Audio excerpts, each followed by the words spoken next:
Para empezar con esta presentación, vamos a poneros un pequeño vídeo de lo que es Outseeker, que yo creo que es lo que mejor representa a este equipo y a nuestro trabajo. En un mundo donde cada segundo cuenta y donde la seguridad puede crecer los datos en el entrenado, nace una nueva forma de detectar el invisible. En Outseeker unimos ciencia, compromiso y pasión para crear una tecnología puntera capaz de salvar vidas, entrenando la herramienta de detección más precisa del mundo, el PET. Todo comenzó con un desafío urgente: detectar el explosivo TEAD. La respuesta fue innovadora, segura y efectiva. Y desde entonces diseñamos y fabricamos dispositivos de entrenamiento canino con aroma real, fáciles de usar, que siempre son efectivos y seguros. Nuestra diferencia está en el origen. Hemos puesto el foco en la alianza entre el PER, ciencia y guía, porque entendemos que solo desde esta colaboración es posible desarrollar dispositivos realmente eficientes. Esta es nuestra forma de mejorar el olfato canino y ponerlo al servicio de la sociedad.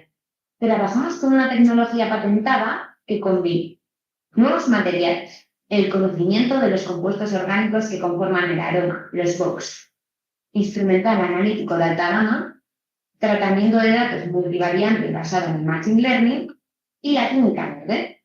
Innovamos con propósito para enfrentarnos a los desafíos del presente y del futuro. Por eso disponemos de 3 líneas de producto: forense, biodetección y salud.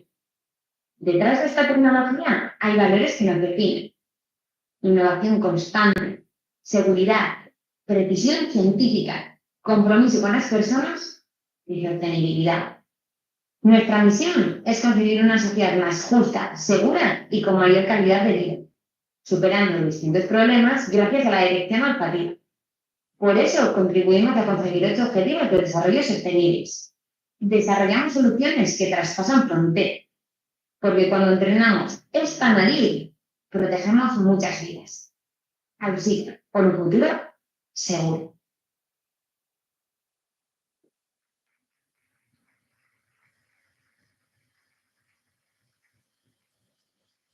Bueno, ya sabéis lo que es Outseeker. Nos vamos a centrar en el producto que venimos a presentar hoy, que es Pilots. Pero antes de nada quiero poner el foco en las unidades caninas, ya que son nuestra primera línea de defensa en distintas catástrofes, búsquedas y operaciones complejas. Hoy estamos aquí para hablar de cómo podemos dotar a estas unidades caninas con unos recursos más eficientes, seguros y realistas, para que su labor sea un poquito más fácil. ¿Por qué los perros son insustituibles? Bueno, pues para empezar, un perro tiene en su nariz 300 millones de receptores olfativos y son capaces de detectar concentraciones 1000 veces más pequeñas que los humanos. Por eso son nuestro mejor mecanismo a la hora de distintas catástrofes. Pueden seguir rastros, memorizar olores a largo plazo y distinguir olores mezclados, con una sensibilidad extraordinaria. Un perro no solo huele, interpreta, discrimina, recuerda, reacciona, y por eso en escenarios críticos, como ya he dicho, se convierten en nuestro mejor aliado. En el mundo de las unidades caninas existen perros para la detección de personas vivas y también perros para la detección de cadáveres, y muchos de ellos son duales, es decir, que detectan tanto personas vivas como cadáveres. Pero hay una franja que es un poquito más complicada y que es única desde el punto de vista clínico, que es de las de menos de 24 horas, los cadáveres de menos de 24 horas. ¿Por qué es tan difícil esta franja y tan complicada? El cuerpo aún no huele a muerto porque todavía los compuestos característicos de degradación de un cadáver pues no son lo suficientemente altos, pero ya ha dejado de ser vivo porque han pasado mínimos pues entre 1 o 24 horas desde su fallecimiento. Entonces, ese cambio, que aunque para nosotros sea que casi no lo notamos, los perros lo pueden distinguir. ¿Y por qué es importante esta franja? Pues hay varios motivos. Para empezar, para la recuperación rápida de cuerpos. Cuanto antes se recupere un cuerpo, menos perjudicado va a estar, y para esto también unido un poquito con la siguiente pauta para la preservación de evidencias forenses, ya que en cuanto el cuerpo esté menos manipulado, se podrán recoger mejor las evidencias. Y luego también para el respeto y cierre para las familias. Cuanto antes encuentren a sus seres queridos, va a ser muchísimo más fácil para que empiecen el proceso de sanación. ¿Cuáles son los problemas del entrenamiento hoy en día para detectar en esta franja? Pues que no existe una formación específica para estos cadáveres de menos de 24 horas y no hay perros de entrenamiento fiables, prácticamente ninguno, se podría decir que ninguno. Y luego también hay grandes dificultades para entrenar con cadáveres humanos reales, ya que se considera poco ético visto desde fuera. Vale, y ahora todo esto que hemos visto hasta ahora no es solo teoría ni un problema aislado, es algo que afecta directamente al trabajo de los que están en primera línea. ¿Cómo se vive todo esto desde dentro? ¿Qué ocurre en el terreno cuando realmente se necesita detectar a tiempo?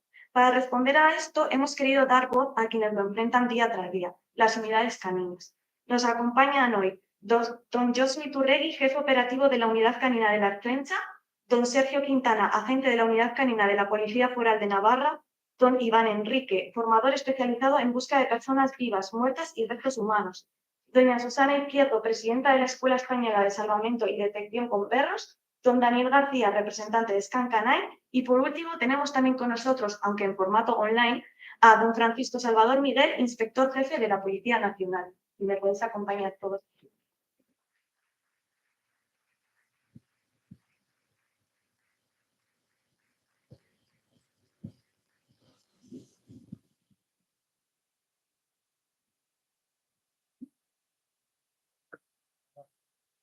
Vale.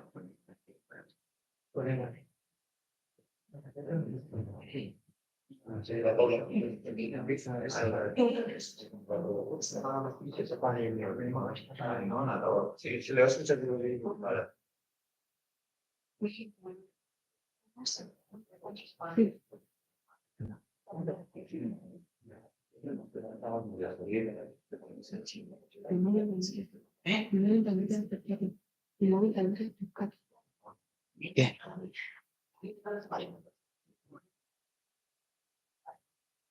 Vale, pues en esta mesa redonda os haré una pregunta a cada uno, como ya os he dicho anteriormente, para que todos tengáis la oportunidad de hablar, pero luego si queréis intervenir en cualquier pregunta de vuestros compañeros no va a haber ningún problema.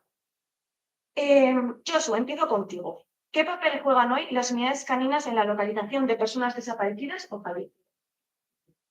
Primero me gustaría saludar, sailburu ordea, egun on guztioi, bengoa eta kondo arroztaz, guedaz.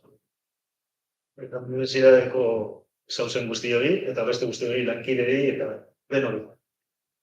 Bueno, pues la importancia de un perro dentro de un equipo de rescate realmente es un complemento, digamos, a los guías o al rescatista que va con el perro, que realmente el ser humano, sobre todo, utilizamos la visión, utilizamos el sentido común y las evidencias que tenemos para dirigir al perro a la zona de búsqueda. Lógicamente, el perro utiliza el olfato, es esa herramienta más potente que tiene. Normalmente, yo por lo menos yo hablo de Euskal Herria, la orografía que tenemos, la vegetación, normalmente maleza, es real y ocurre, de hecho, pasar muy cerca de un cadáver y no detectarlo, como una persona viva, y no la detectamos, porque no la vemos. Pero ahí se complementa es el equipo perfecto. El perro, siempre con las condiciones adecuadas, es el que se encarga de decirnos que tenemos un cadáver muy cerca, o una persona o una víctima, que la tenemos muy cerca. Entonces, realmente yo creo que el trabajo del perro es formar un equipo casi perfecto con el ser humano. Eso sería si los compañeros quieren aportar algo más.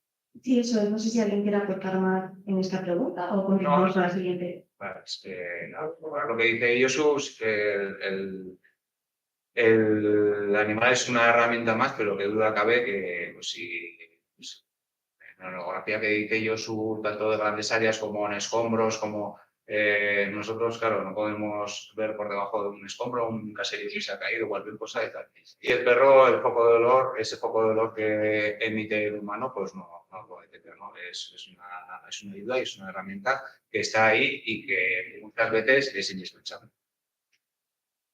Pues muchísimas gracias a los dos y ya que estamos, Sergio, sigo contigo. ¿Por qué es interesante consiste entrenar también en esta franja que hemos comentado de menos de 24 horas? Pues lo has explicado súper bien, porque tenemos que decir que hay perros vivos, de cadáveres y perros duales, ¿vale? Tanto la chancha como las tres policías autonómicas tenemos duales, los perros. Esto significa que marcan vivos o muertos. Pero hay un transcurso ahí, para que la gente lo entienda. Los humanos, con el aliento, con nuestra temperatura, con nuestras glándulas epiteliales, sebáceas, todo esto que no nos vamos a enrollar, pero generamos como una aurea, una corriente de convección alrededor de nuestro cuerpo, que eso con el aire desprende lo que denominamos nosotros el cono de olor, que es lo que detecta el perro, ¿vale? Pero claro, ¿qué pasa? Que el perro se encuentra a las 12 horas, el cadáver ha bajado la temperatura, ya no hay aliento, las glándulas ya no emiten. Esos olores, entonces se encuentra una silueta de lo que es una persona viva, pero que todavía no ha empezado a oler a putrefacción o es pues, por el periodo de la descomposición del cuerpo. Sí. Entonces se encuentra ahí y nosotros detectábamos que había un momento en la cabeza del perro, ¿no?, que le costaba, pues eso, este marcaje. Por eso veíamos la necesidad. ¿Por qué? Porque al final las policías que tenemos contacto con los institutos anatómicos forenses y nos hacemos una cadena, o sea, nos dan una muestra, la utilizamos durante un tiempo y luego la devolvemos, se destruye y así, ¿no? Pero, claro, no estamos todo el día en el Instituto Anatómico Forense, entonces tampoco tenemos acceso a esas 24 horas muy a menudo.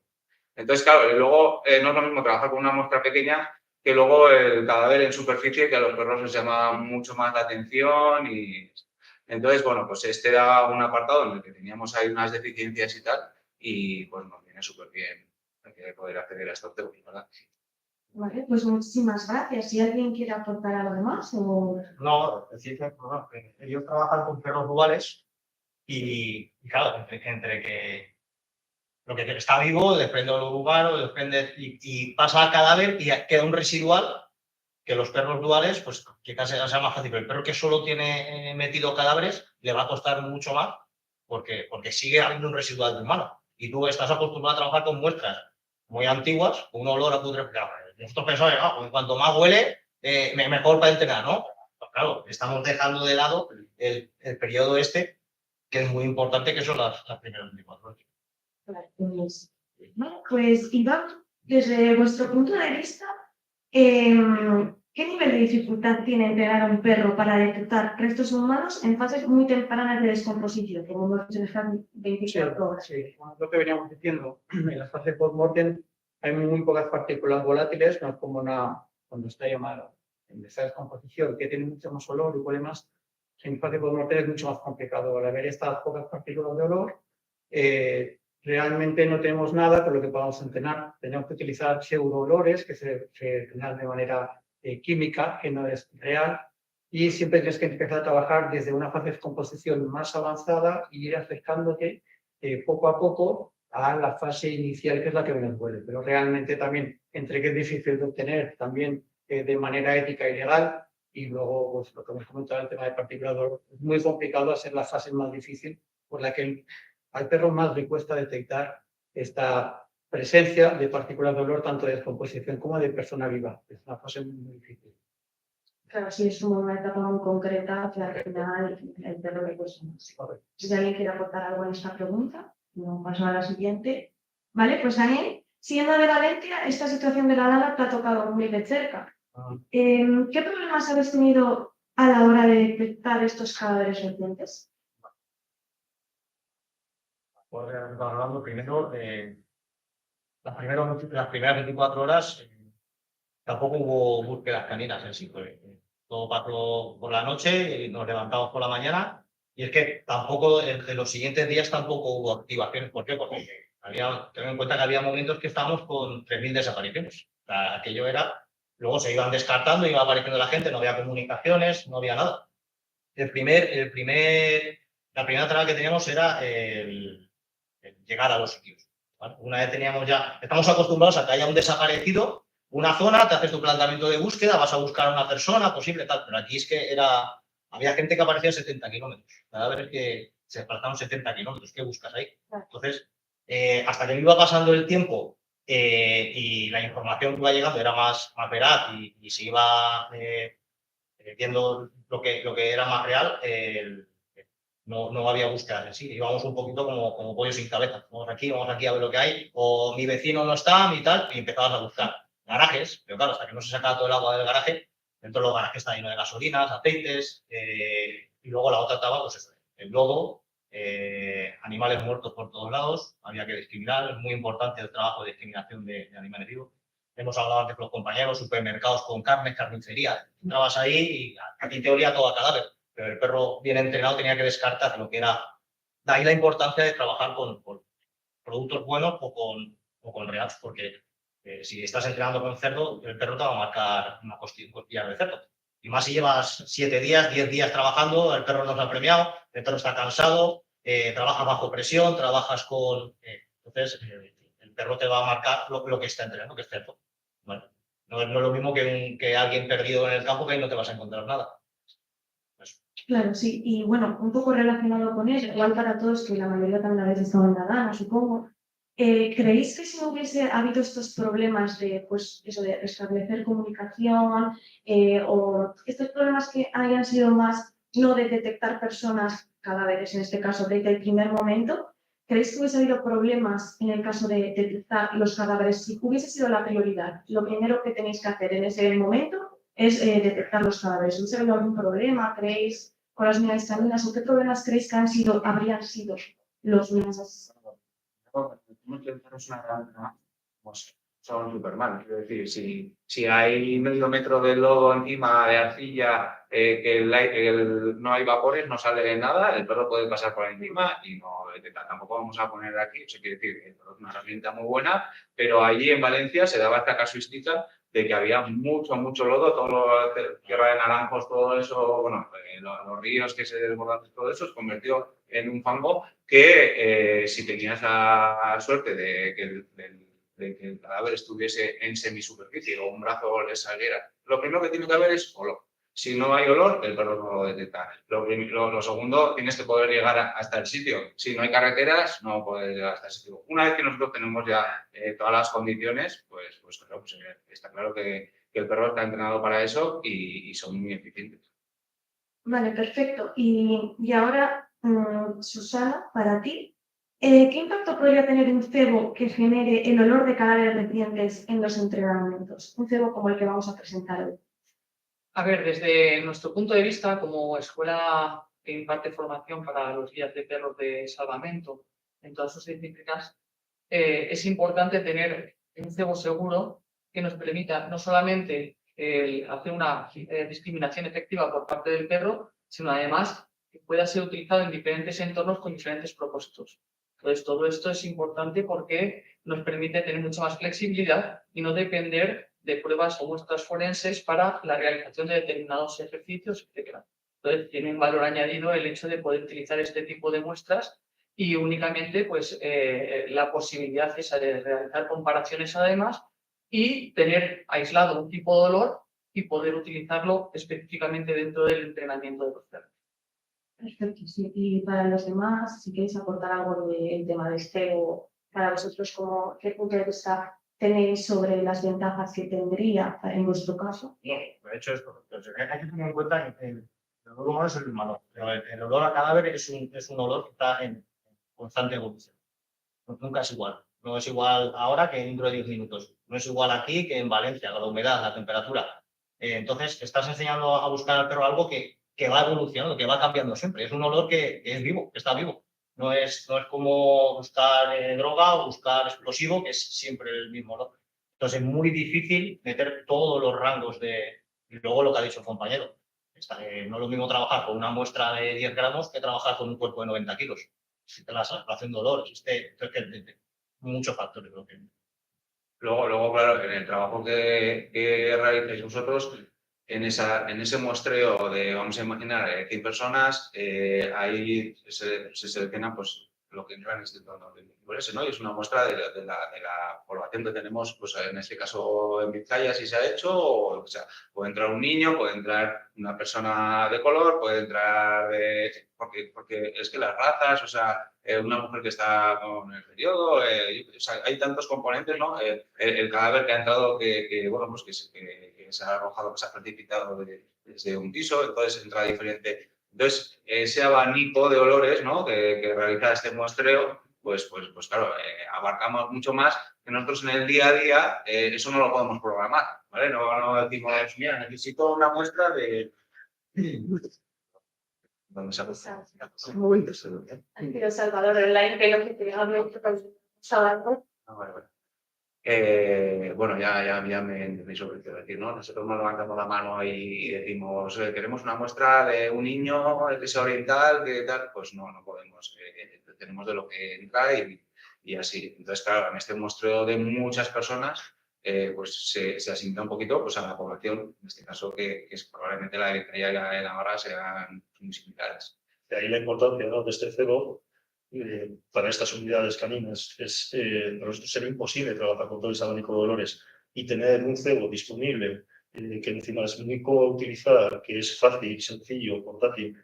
Para nosotros realmente es un avance enorme.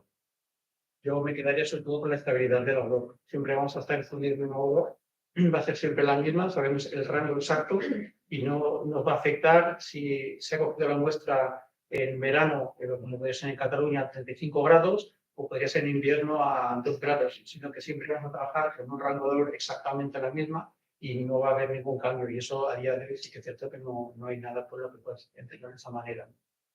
Claro, sí, que muchas veces tampoco somos conscientes de lo que va cambiando el olor dependiendo de la persona, de la edad, de si es un hombre o mujer, si tiene algún problema. Respiración, cenado, todo. No sé, pero Sí, no somos conscientes de eso. Vale, y ahora damos paso a Salvador. No sé si me escuchas desde casa. Hola, Sí, me envié que me explicaste a mí, mejor, ¿no? Sí, te escuchamos perfecto. Vale, Perdón, porque estamos escuchando vuestras intervenciones desde el móvil, tenemos un problema técnico. vale, no te preocupes, lo único que creo que se escucha bien desde fuera, ¿no? Yo estoy silencioso. Sí, escuchamos que igual no hace falta el más, porque si eso nos ayuda. Vale, pues Perdona, sí. perdona, os decía por los problemas técnicos. Presento a Olaya, que está aquí a mi izquierda, que es miembro de parte del equipo de REU, que llamamos nosotros, de búsqueda de cadáveres, y que ha estado recientemente, por ejemplo, en Valencia. He estado escuchando las intervenciones muy interesantes. Nosotros tenemos o nos dedicamos al tema de la búsqueda de cadáveres con perros no dual, en perros especializados. Nosotros la diferencia entre la búsqueda ante y post-mortem de las personas, esa línea definitoria es cierto que hemos encontrado cadáveres con perros de vivos, de venteo y de rescate, y no ha ocurrido al revés. Pero bueno, sí que pues, con la de pelo, que fue dolorosa, pues es interesante porque siempre las zonas dolorosas son complejas y sí es cierto que en toda la literatura científica que hay en relación a la búsqueda de personas fallecidas, se establece que el rango de aparición de dolor característico de la descomposición cadavérica pues, comienza a partir de las 12, ¿no? Entre las 20 y las 24 primeras horas. Y por tanto, pues, trabajar ese rango es importante. Entonces, nosotros hemos tenido la oportunidad recientemente, hace 3-4 semanas, de trabajar con un trabajo de una hora que nos prepararon en el Instituto Municipal de Gol, una señora mayor que le habían practicado eutanasia y nos prepararon una práctica y fue sorprendente que Carlos por lo dispara, Pero bueno, que cualquier caso, cualquier elemento técnico que nos ayude a mejorar en las capacidades educativas, por ejemplo, es muy bienvenida y más teniendo el antecedente como tenemos del CEO de KTP, que estamos trabajando muchísimo. No sé si ha llegado algo de lo que he dicho. Sí, perfectamente. Empieza. Vale, y os lanzo una pregunta si nos importa. ¿Creéis que un recurso de este tipo podría mejorar los tiempos de localización o aumentar la precisión de las intervenciones? Sí, sin duda. Todo ayuda. Y nosotros como guías, bueno, que en nuestras organizaciones nos tienen como muy pedigüeños porque siempre estamos, claro, viendo las deficiencias o las cosas que necesitamos, ¿no? Hay veces que hablamos de países no tan avanzados y hay muchas materias que están mucho más avanzados que nosotros. Qué duda cabe que en Sudamérica, por ejemplo, es mucho más fácil el acceso a los cadáveres y en hacer campos de trabajo de cadáveres. Por ejemplo, es una idea que aquí hay que vencer un poquito esos tabús.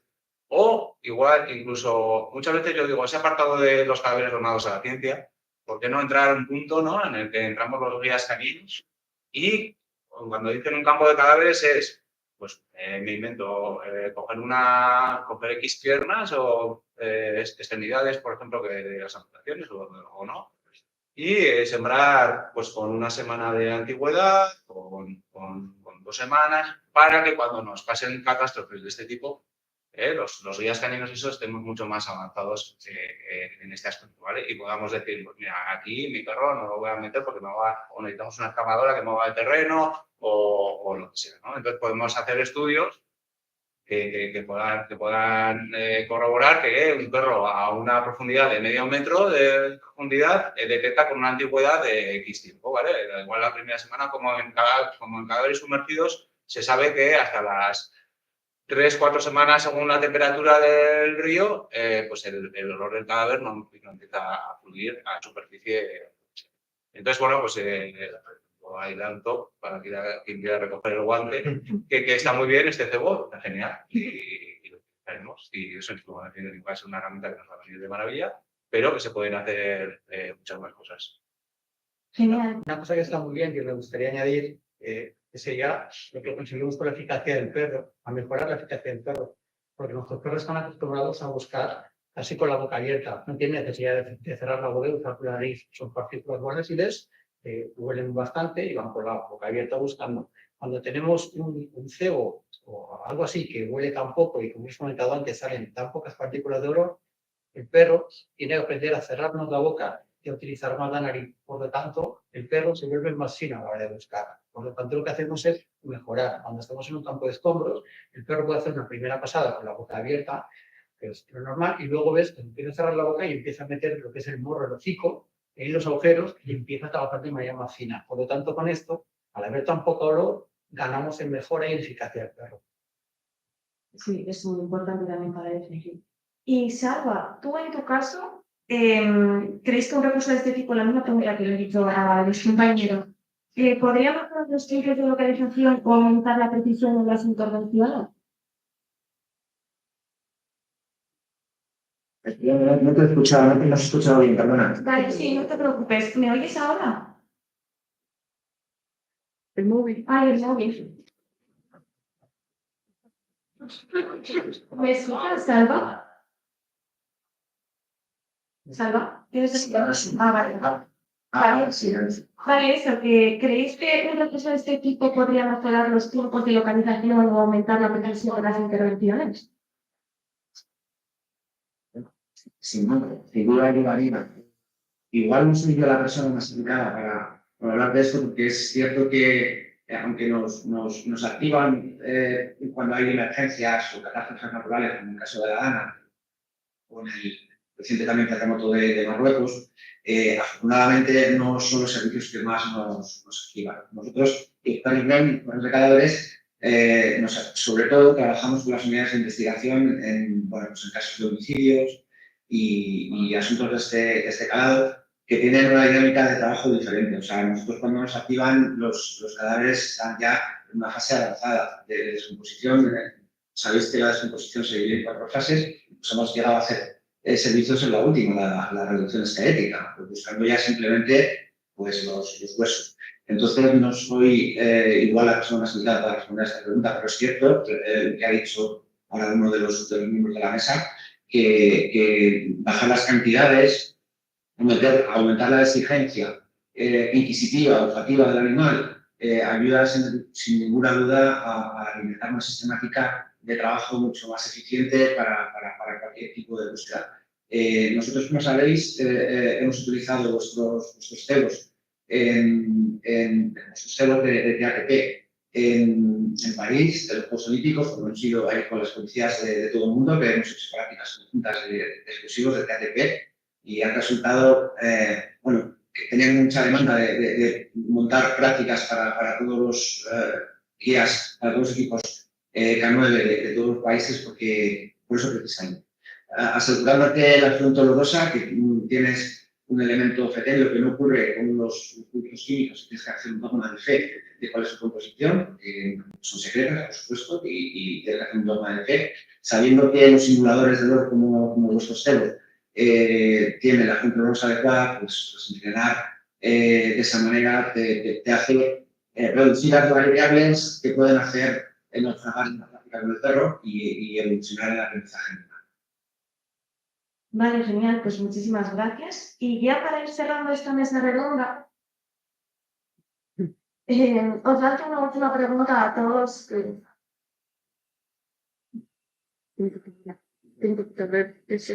Ya, no sé quién es. Ahora, perfecto. Os lanzo una última pregunta a todos, abierta para que intervenga quien quiera, aunque ya lo habéis estado comentando un poquito en estas respuestas que habéis dado, pero ¿qué pasos creéis que serían importantes para seguir avanzando en el trabajo de las unidades caninas en escenarios de emergencia? Bueno, la verdad es que las posibilidades de avance son infinitas. Realmente, Sergio ha comentado alguna que sería muy interesante. Para nosotros sería interesante. ¿Cómo sería interesante también disponer a mano de las diferentes unidades caninas campos de escombros, por ejemplo, posibilidad de trabajar en avalanchas o en corrimientos del terreno? Cualquier tipo de avance en esa situación o en esos campos, para nosotros sería excepcional. Sí, viene a ser eso. Al final lo que necesitamos es, cuando vamos a un sitio real, entrenar lo más parecido a la realidad. Y por desgracia disponemos de pocas zonas de trabajo, porque al final los perros vienen a ser como nosotros. Cuando nos han escondido 4 veces un objeto en un sitio, ya sabemos dónde está. Los perros muchas veces pasa lo mismo. Cuando siempre vas a trabajar al mismo escenario, el perro ya sabe de los 4 agujeros donde se empiezan escondidas las víctimas. Y en nuestro caso, pues necesitamos siempre más zonas, más diversas, incluso que sean movibles y que haya donde entrene el perro. Cuanto más dificultoso sea, más se acercará a la realidad, como nos pasó, por ejemplo, en Valencia, y zonas parecidas. Vale, pues, Más, sí. sí, lo que han dicho los compañeros, más apoyo también en cuanto a la burocracia. O sea, estamos pidiendo, tenemos muchos resultados en cuanto a la localización de cadáveres, pero nadie pone facilidades para conseguir cadáveres. Tienes que estar buscándote la vida, tienes que estar peleando, tienes que estar hablando, llamando y bueno, cuando pides todo es que, pero luego cuando vas a intervenir tienen resultados buenos y necesita material. Claro, eso es. No sé si alguien quiere decir alguna última cosilla antes de cerrar. Salva. Salva, ¿quieres decir algo? Sí, yo quería, si me permitís, queridos, yo creo que ya lo he pedido alguna vez, pero como yo no os he pedido tanto como decir que no sé a quién ni dónde. Nosotros, aunque no está relacionado directamente con los servicios de emergencia, el salvamento y el rescate, sí tenemos una petición para vosotros, a ver si podéis trabajar en un señuelo de fentanilo. Para los perros de estupefacientes, los perros de estupefacientes, esa sustancia muy tóxica, pues genera la muerte simplemente por tocar, simplemente por el tacto, por la inhalación, y tener un pseudolor que nos permita llegar a restaurar los perros en ese campo sería muy importante. Ya sé que no está relacionado con las emergencias, pero Alexander los tengo delante.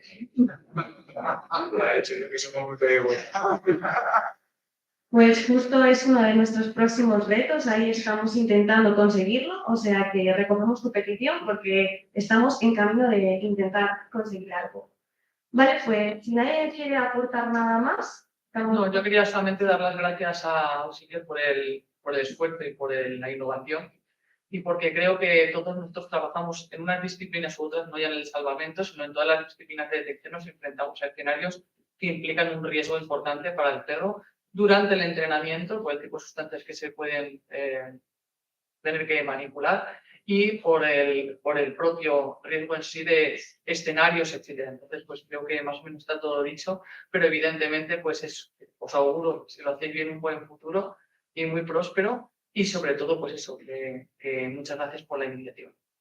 Pues nosotros queremos daros muchísimas gracias a todos vosotros, no solo por compartir ahora vuestra experiencia, sino por todo el trabajo que hacéis en el campo. Vuestra visión no es solo necesaria, sino imprescindible para seguir mejorando herramientas como las que creamos nosotros. Así que muchas gracias por estar aquí, por vuestro tiempo y sobre todo por vuestra confianza. Muchas gracias.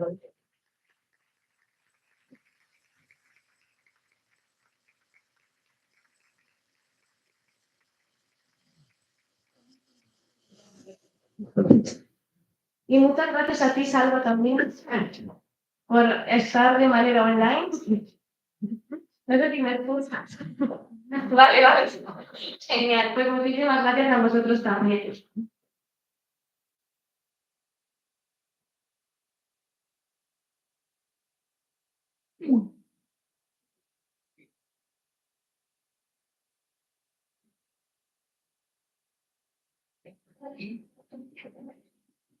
Vale, pues después de escuchar a quienes están cada día en el terreno, queda aún más claro que hay una necesidad urgente y real que cubrir. Y eso es justamente lo que nos ha motivado a hacer este cebo, y ahora sí es el momento de presentar el producto. Vamos a mostraros cómo se ha desarrollado el ILOCH, nuestro cebo para la detección de cadáveres en estadios tempranos de putrefacción. Vamos a hablar de lo que lo hace único, cómo ha sido todo el proceso, y desde su desarrollo científico hasta su validación en el campo.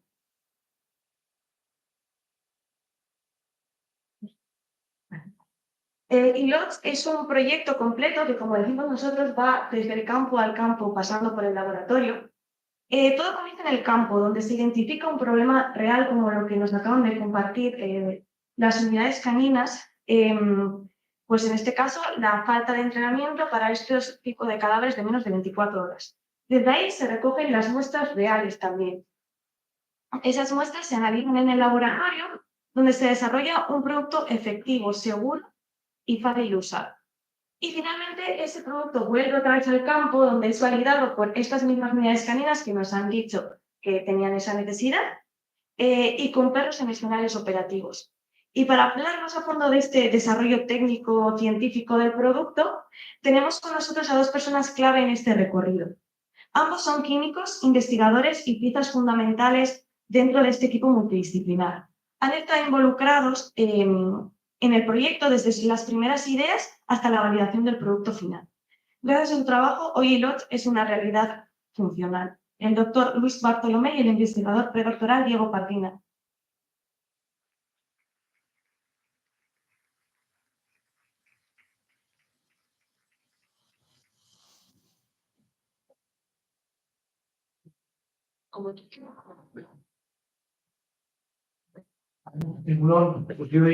Es que ricasco, hombre, bueno, yo quería pedir, pero también.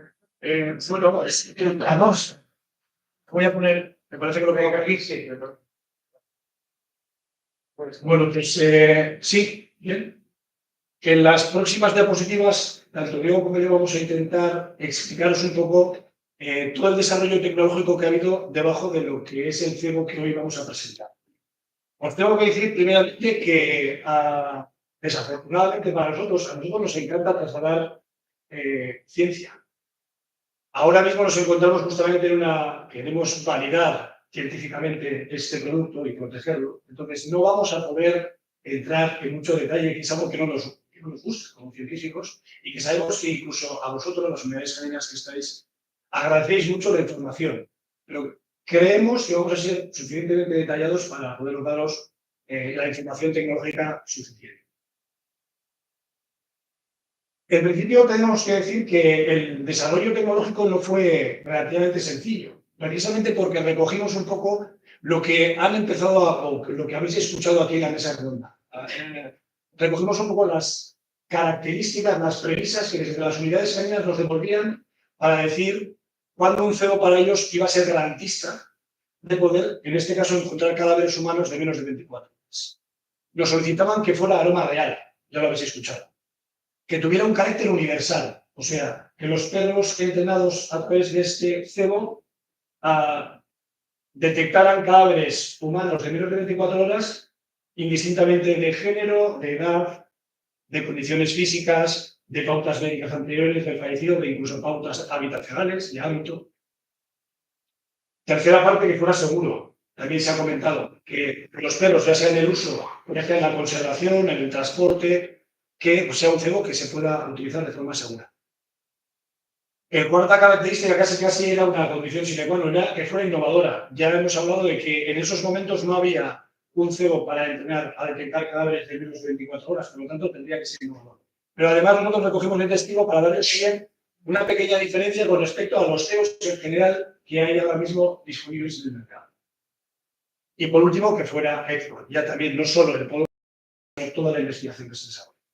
Bueno, con estas 5 premisas, la primera de ellas que nos pusimos fue intentar conseguir aroma real de cadáver. Pues indiscutiblemente lo que tuvimos que hacer es ir donde había aroma real de cadáver. Esto nos llevó a, bajo, como ha explicado antes Nora, bajo el paraguas del máster de análisis forense de la universidad y en colaboración inestimable con el Instituto Vasco de Medicina Legal, que codirigió junto conmigo los trabajos de investigación, fuimos al instituto. También no me quiero olvidar de los técnicos y de las técnicas que están aquí con nosotros, a las cuales agradecemos enormemente su predisposición, su empeño y su vocación en el trabajo, que nos han ayudado muchísimo, sobre todo a qué, cuál era el objetivo, intentar caracterizar ese aroma de cadáver humano. O sea, saber, como se ha comentado ya, el aroma de cadáver tiene muchos componentes y es muy importante saber cuáles son esos componentes. Entonces, los investigadores, en colaboración con el instituto, tuvieron la posibilidad de probar diferentes formas de muestreo, de mostrar diferentes cadáveres y de saber a qué huele un cadáver humano de menos de 24 horas. Muy interesante también no hacerlo solo en uno. Luego hablaremos más adelante, ¿no?, del carácter universal. Hay que caracterizar un aroma de humano, vamos a decir, de forma general, o lo más general posible. Por eso se hizo en diferentes muestras, lo que eran diferentes cadáveres. Y además también diferenciarlo de lo que puede ser el ambiente general de laboratorio, en este caso del instituto forense. Esto, junto con la recolección de información de estos cadáveres, nos da una información que ha sido básica para poder sacar adelante el cebo. Cuando hablamos de caracterizar el cebo, claro, nosotros somos científicos y lo que nos basamos es en pruebas, en datos reales. Esas caracterizaciones las realizamos con instrumentación analítica, que son los que nos permiten conocer cada uno de esos componentes, cuáles son, identificarlos y saber cuáles son. Y sobre todo, aún lo más importante, saber también si luego nuestro dispositivo contiene los componentes del aroma real que hemos visto en los cadáveres. Todo esto, como pecamos de ser científicos, nosotros queremos siempre tenerlo en evidencias, y las evidencias las obtenemos a través de este tipo de instrumentación. Muy bien, cuidados. Sí, gracias. Pues como ya ha repetido el doctor Bartolomé y se ha dicho antes en la mesa, la verdad que lo han explicado súper bien, pero bueno, yo me voy a centrar en lo que hablamos por universal. Pues antes han comentado pues, que cada persona huele diferente, depende del origen, lo que hayan comido, han comentado también. Entonces, esa era la parte complicada en todo este trabajo. Nosotros queríamos buscar ese olor característico. Para que sea un poco más fácil de entender de lo que hacemos, pongamos el ejemplo de una huella dactilar. Como sabemos, todos tenemos una huella dactilar única. Pero es verdad que, si os ponemos aquí a fijarnos en las huellas de todos, hay zonas, hay surcos que en este caso están pintados de color verde, que son comunes a todos los seres humanos. Pues es eso, exactamente lo que queríamos buscar con todo el trabajo que hemos realizado. Lo que veis aquí tan bonito, esto es un perfil de olores. Esto es una muestra de cadáver que se ha tomado con la instrumentación que ha comentado antes Luis. Cada pico, esto es un pico, cada uno de ellos es una molécula volátil orgánica que ha salido del aroma que se ha muestreado en el Instituto de Medicina Legal. Como era de esperar, como se puede saber, los humanos tienen una cantidad enorme de olores. Entonces, nosotros la problemática era buscar ese aroma universal, ese aroma característico de aroma cadáver con menos de 24 horas. Para ello, se analizó ese olor, dando unos aproximadamente 650 compuestos en el olor. Y de esos 650 compuestos hubo que hacer un tratamiento con operaciones matemáticas complejo, no voy a profundizar en ello, para conseguir, por un lado, separar cuáles son los aromas que provienen del cadáver y cuáles no vienen del cadáver. Por ejemplo, como hemos comentado, se tomó en el Instituto Vasco de Medicina Legal y cuáles, por ejemplo, vienen de la bolsa, de la instrumentación o del ambiente mismo en el que se encuentra. De esos 650 compuestos, para que os hagáis una idea, nos quedamos en total con unos 70 compuestos, que son los pertenecientes al aroma de cadáver. Además, para asegurarnos, se contactó con una empresa externa que se llama Ikerdata, que utiliza modelos de computación avanzada y los resultados que obtuvieron fueron los mismos a los que obtuvimos nosotros. Pero hay un último paso que es de esos aproximadamente 60 compuestos que obtuvimos que provienen del aroma de cadáver, ¿cuáles son los universales? Ese cacho de huella dactilar que es común a todos. Para ello, tuvimos que hacer una discriminación. Es decir, primero, estos son los característicos, los que más diferenciación tienen entre vivos y no vivos, entre personas o la bolsa de cadáver. Luego, comprobamos que fueran efectivamente compuestos que vienen del metaboloma humano, por ejemplo. De esa manera, pues fragancias, colonias, toda esta parte la tenemos que desechar porque no es de interés. Nos aseguramos, como ha dicho antes Luis, que sean seguros, tanto para el entrenamiento, para perros y agentes, y que no sean compuestos que puedan entrarse con el almacenamiento o el transporte. Y se ha comentado muy bien en la mesa redonda, además de todos estos compuestos, solo uno podía ser similar a lo identificado en moléculas que vienen de la parte animal, con lo que de esta manera vemos que entrenar con lo que pueden ser animales no tendría eficacia. Y ese pico similar también, por ejemplo, se descartó. Y nos quedamos únicamente con unos pocos compuestos que son los que forman esa parte universal de la norma.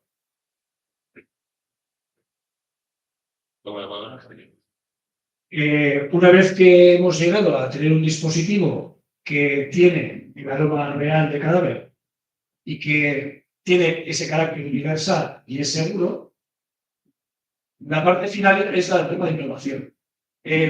Voy a intentar con unos gráficos describir un poco lo innovador con respecto a lo que se puede encontrar ahora mismo dentro de los cebos de entrenamiento.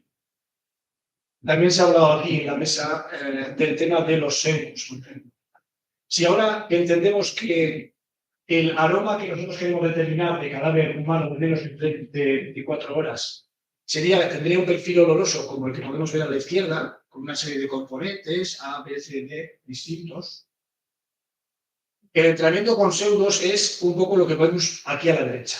Son componentes o moléculas que son parecidas a materia real que se quiere detectar, pero no son las mismas. Por eso el tema es el. Esto, como os podéis imaginar, y como ya han adelantado ellos, tiene problemas a la hora de la efectividad y de la selectividad del cebo. Da problemas. ¿Vale? Nos podemos encontrar también otros casos y es cebos de entrenamiento que estén basados en material biológico. Como material biológico tendrán también igual más complejo, ¿no? El perfil oloroso será más complejo, tendrán más componentes, alguno de ellos puede coincidir que sea igual que el material real, en nuestro caso cadáver de menos de 24 horas, cadáver humano, pero como veis el perfil también es mucho más amplio. Por tanto, tampoco se llega a tener efectividades y selectividades altas, o por lo menos no tan buenas como lo que en principio hemos llegado con este cebo. Este cebo en principio, ¿qué es lo que tiene? Lo que tiene es, por una parte, los mismos componentes que el aroma real de cadáver, exactamente los mismos, contrastados científicamente, y además, de manera que lo que ha explicado Diego, aquellos que son comunes como humanos que somos, han sido reforzados. De forma que tenemos el variable, la parte, vamos a decir, real del aroma y la parte universal de esos componentes que están en todos, independientemente de edad, género, etc.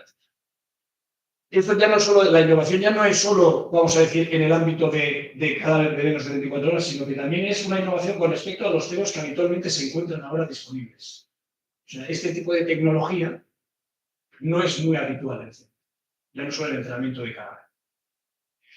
Además, esta parte la hemos combinado, esta parte innovadora la hemos combinado con el propio material. Nosotros venimos, ya han comentado Salva, ha comentado el tema del ciego del ATP. Eso ya tenemos un bagaje de usar un dispositivo donde tenemos ese aroma, que es un dispositivo que nos da también dos características muy importantes. La primera, que mantiene estable ese aroma dentro del dispositivo, o sea, no varía, mientras el aroma se ha incorporado ahí, nosotros tenemos unos estudios de estabilidad, ese aroma sigue siendo el mismo, a diferencia de cuando se puede disponer de una parte biológica, que esa parte biológica no se mantiene 24 horas, según va pasando el tiempo, va pasando. Y luego que tenemos una liberación controlada.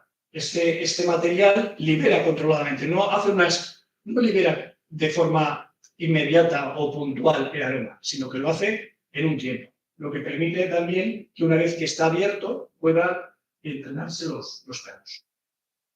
Por último, todo este material está envuelto en otro material que fue también objeto de estudio junto con el BC Materials, es un centro tecnológico directamente relacionado con materiales.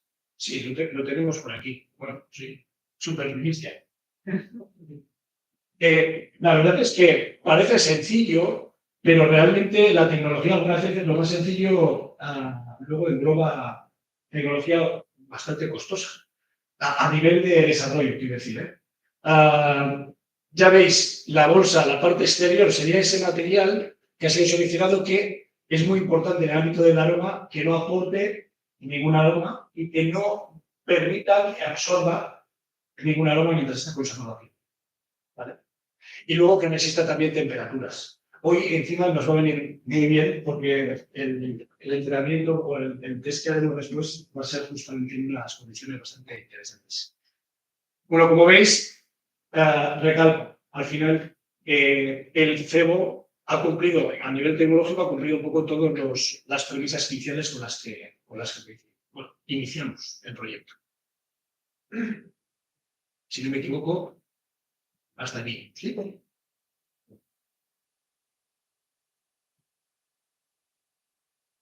Bueno, pues muchísimas gracias a Luis y a Diego por compartir todo el trabajo que hay detrás de este proyecto, que no es poco.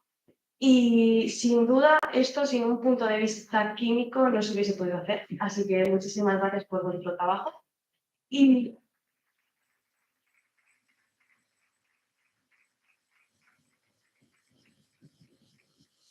Y uniendo un poco lo que acaban de decir Luis y Diego sobre la importancia de buscar la molécula exacta, os proponemos un pequeño juego que tiene relación con ese sobre que se os ha dado a la entrada, que ahora ya lo podéis sacar todos.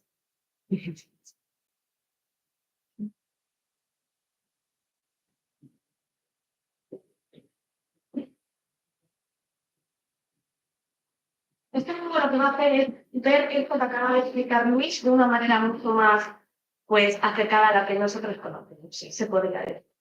Vale, si lo abrís, vais a tener dos tubitos que en química se llaman Eppendorf. Vale, pues quiero que abráis el B con cuidado y lo coláis. B, sí. ¿A qué os huele? Entonces, chino, eucalipto, verde, se podría decir, ¿no? ¿A todos huele? Eucalipto, pino. Vale. Y ahora quiero que abráis el A y también Lola. A ver a qué os huele esto. Al limón, ¿verdad? Sí. Vale. ¿Verdad que los olores son completamente distintos? Pues si os digo que es prácticamente la misma molécula, la primera que veis a la izquierda son las dos limoneras. La primera que veis a la izquierda es la del tubo A, la que huele a limón, y la que veis a la derecha es la del tubo B, la que huele a eucalipto, a verde, a pino. Vale, pues esto se debe a que la molécula es muy parecida como nosotros lo vemos, pero igual si os la pongo así, os parece un poquito más distinto. Es la misma molécula, pero su distribución tridimensional es distinta. Es como nuestras manos. Nuestras manos son iguales, pero si pongo una encima de otra no se superponen. Solo se pueden ver iguales si pongo una enfrente de la otra. Uno es el reflejo, el espejo de la otra. Entonces, aquí se puede ver la importancia de que dos moléculas muy similares huelen muy diferente. Por eso la importancia de encontrar justo la molécula clave para hacer estos dispositivos. Porque si cogemos una parecida, no nos va a oler. Si a nosotros no nos huele igual, imaginaos al perro si le puede oler distinto. Vale. Y como hemos visto esto, también es muy importante, aparte de identificar el olor exacto de la sustancia que queremos meter en el cebo, tan importante es la creación de un buen prototipo para luego poder validarlo. Y para esto, para contarnos un poco más a fondo cómo se ha desarrollado el prototipo y cómo ha sido validado en condiciones reales, contamos con una de las personas que mejor conoce este proyecto desde dentro. Ella es química, ha estado presente en todas las fases del proceso, desde la idea inicial hasta el testeo con unidades caninas, y además lidera este proyecto desde la visión científica y empresarial. Ainhoa es la CEO de la empresa y responsable directa del desarrollo de ITOTS.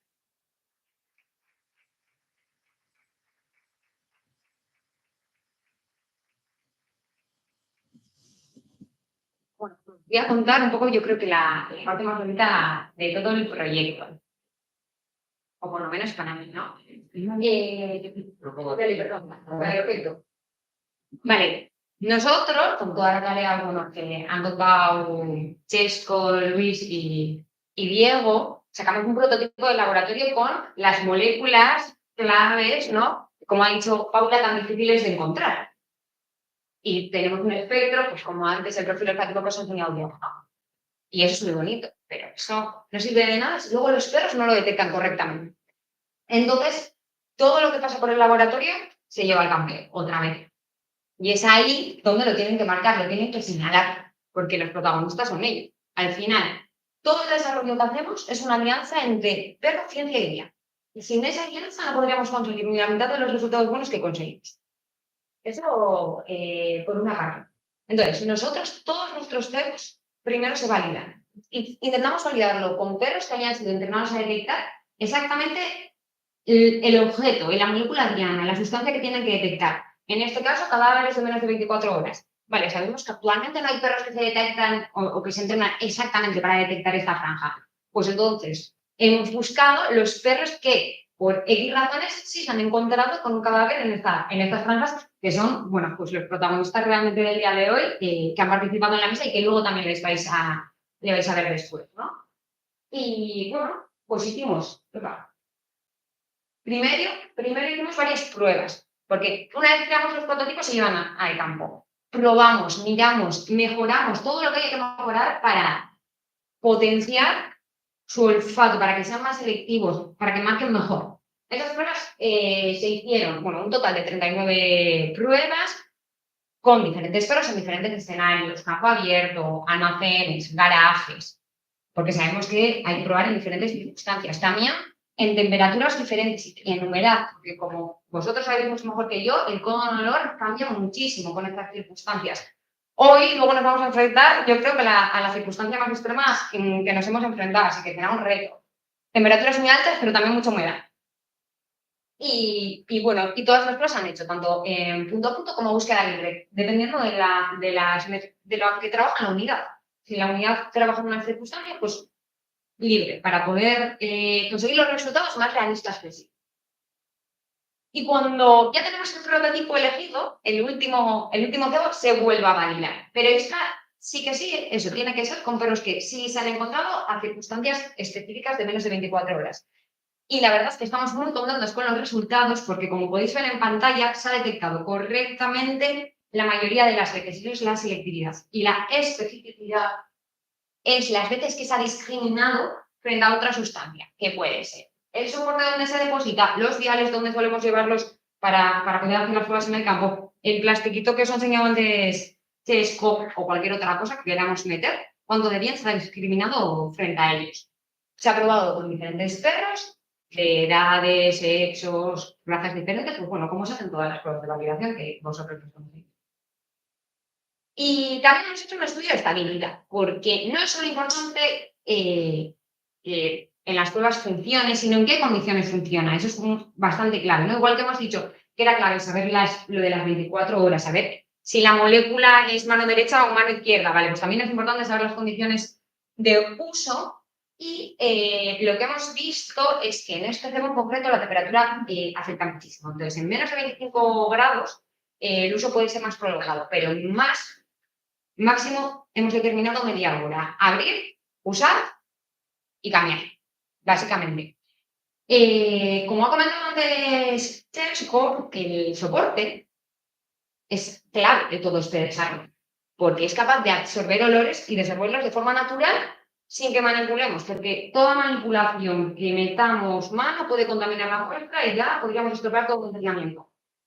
Pero y esta característica ha sido buscada desde el principio. Pero eso también conlleva a que si yo lo deposito en un sitio y luego lo voy a reutilizar, se han podido quedar absorbidos otros olores que no sabemos cuáles son.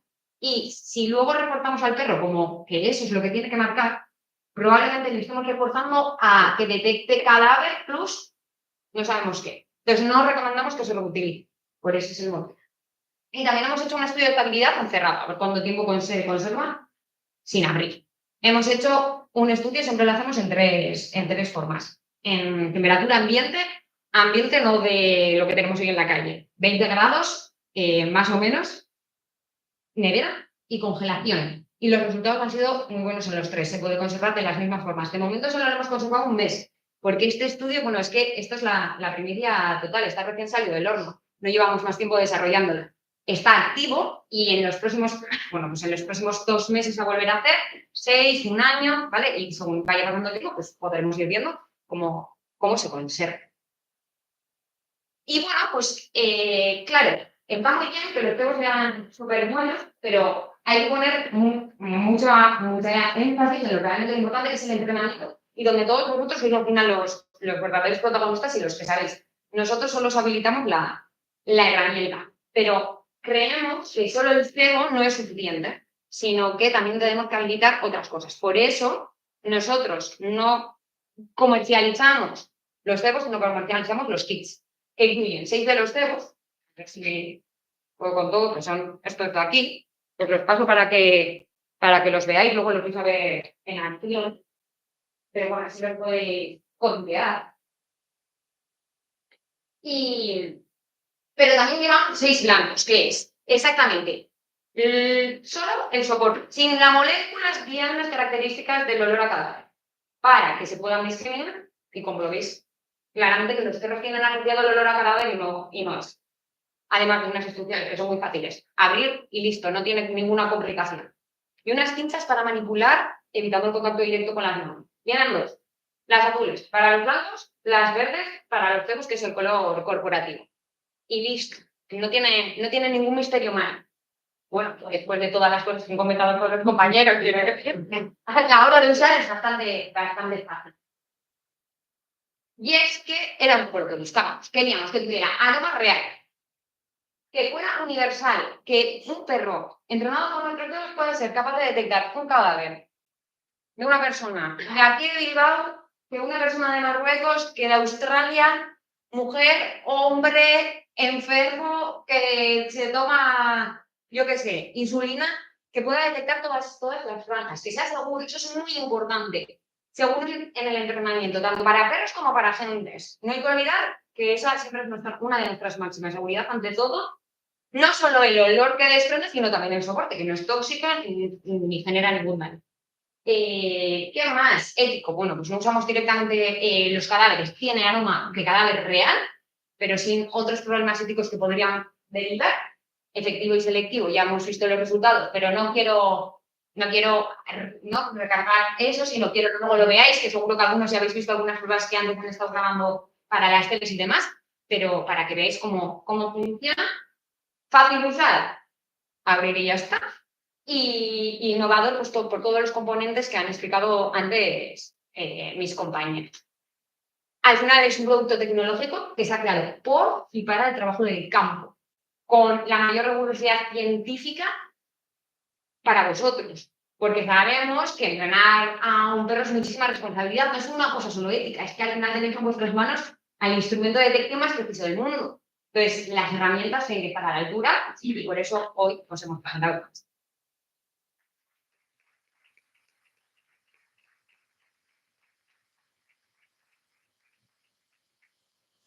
Pues muchas gracias, Ainhoa, por compartir el proceso con tanta claridad y por tu trabajo incansable para que hoy en día ILOT sea una realidad tangible. Y ahora, para cerrar un poco esta presentación como merece, vamos a hacer, pues, probablemente lo que sea lo más esperado, que es una demostración en directo del CEO con fuerzas y cuerpos de seguridad del Estado. Esta prueba se va a llevar a cabo gracias a 3 unidades caninas que han sido clave en todo este proceso. La unidad canina de la Ertzaintza, la unidad canina de la Policía Foral de Navarra y la unidad canina de los Mossos d'Esquadra. A todas ellas, nuestro agradecimiento más sincero por su compromiso, su profesionalidad, y su confianza. Pero antes de esto, quiero comentar un poco lo que va a pasar después de la demostración. Y es que pues vamos a invitar un cóctel para que podáis disfrutar de un cóctel. Y simultáneamente se van a llevar a cabo unas pruebas también con los CEOs para todas las unidades caninas o toda la persona con perro que quiera probarlo voluntariamente. Y estas pruebas sí que se van a realizar un poco más en privado, sin presencia de medios ni nada. Y queremos dejar muy claro que la no detección no indica un fallo ni por parte del perro ni por parte del producto. Muchas veces esto puede deberse simplemente a que el perro no haya sido, o sea, no se haya enfrentado a un cadáver de menos de 24 horas, por lo que no pasa nada si no lo detecta. Y de hecho esa es precisamente la necesidad que venimos a cumplir nosotros con este producto, es esa necesidad de la detección de un cadáver de menos de 24 horas. Y para terminar, ya con la presentación, queremos lanzar una pregunta al aire, que es, ¿estamos preparados para dotar a nuestras unidades con una herramienta verdaderamente eficaz, segura y realista para una franja que hoy está completamente desatendida? Y con esto damos por finalizada la presentación de ILOTS. Queremos agradecer sinceramente vuestra presencia, vuestra atención y sobre todo vuestro interés en seguir mejorando este trabajo que hacéis desde el terreno, con los perros y con el máximo compromiso. Este proyecto nace de la ciencia, pero su sentido está en la práctica, está en todos nosotros. Seguiremos trabajando para crear nuevos productos, perfeccionarlos y ponerlos al servicio de quienes más lo necesitan. Y gracias a todas las unidades caninas participantes, a las instituciones, colaboradoras y a cada uno de los que habéis hecho esto posible. Nos vemos fuera para continuar con las pruebas anteriormente mencionadas y de nuevo gracias por confiar y acompañarnos en este camino. Eskerrik asko.